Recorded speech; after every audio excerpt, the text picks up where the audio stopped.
ஜிபியில் next sum. இதுவும் find the sum to n terms தான்.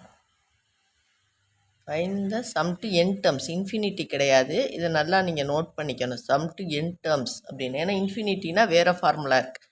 Some to n terms of the series. அதனால் sum to n terms கேட்டிருக்காளா, sum to infinity கேட்டிருக்காளான்னு பார்த்துக்கணும். 3, 2, 4/3, 8/9. ஏற்கனவே போட்ட மாதிரி தான். ஏ வந்து 3, ஆர் வந்து T2/T1. இது T1, இது T2, இது T3, T4. எதை வேணாலும் டிவைட் பண்ணிக்கலாம். 2/3.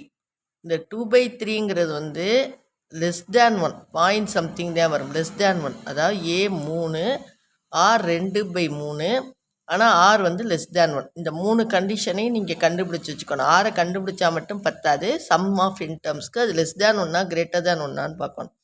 ஏன்னா லெஸ் தேன் 1 இருந்தால் என்ன ஃபார்முலான்னு ஏற்கனவே சொல்லியிருக்கேன் பாருங்கள். லெஸ் தேன் 1 இருந்தால் மேலே 1 - r, கீழே 1 - r வரும். 1 - r/n/1 - r, இதுதான் அதுக்குள்ள ஃபார்முலா. இப்போ ஏ 3 × 1 - 2/3 the whole power n divided by 1 - 2/3 is equal to 3 × 1 - இது வந்து 1 இருந்தால் கீழே மட்டும் n போட்டுக்கலாம். ஆனால் 2 இருக்கிறதுனால இதுக்கும் வரும் இதுக்கும் வரும். அதனால் இதை அப்படியே மெயின்டைன் பண்ணிக்கலாம். இதை நீங்கள் ஒன்றுமே பண்ண வேண்டாம். டிவைடட் பை இது எல்சிஎம் 3 எடுத்தால் 3 - 2/3ன்னு வரும். இட் இஸ் ஈக்குவல் டு 3 × மேலே உள்ளது அப்படியே வச்சுக்கலாம். அதை எதுவுமே அதை பண்ணக்கூடாது. அந்த ப்ராக்கெட்டில் உள்ளதை சப்ஸ்டியூட் பண்ணிவிட்டு அப்படியே வச்சுக்கணும். இது 1/3ன்னு வரும். இப்போ இந்த 3 வந்து மேலே போயிடும்.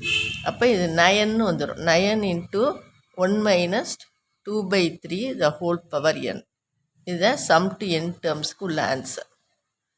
ரொம்ப ஈஸி இது. முதல்ல ஏ கண்டுபிடிச்சிக்கணும், ஆர் கண்டுபிடிச்சிக்கணும். R less than 1 greater than 1.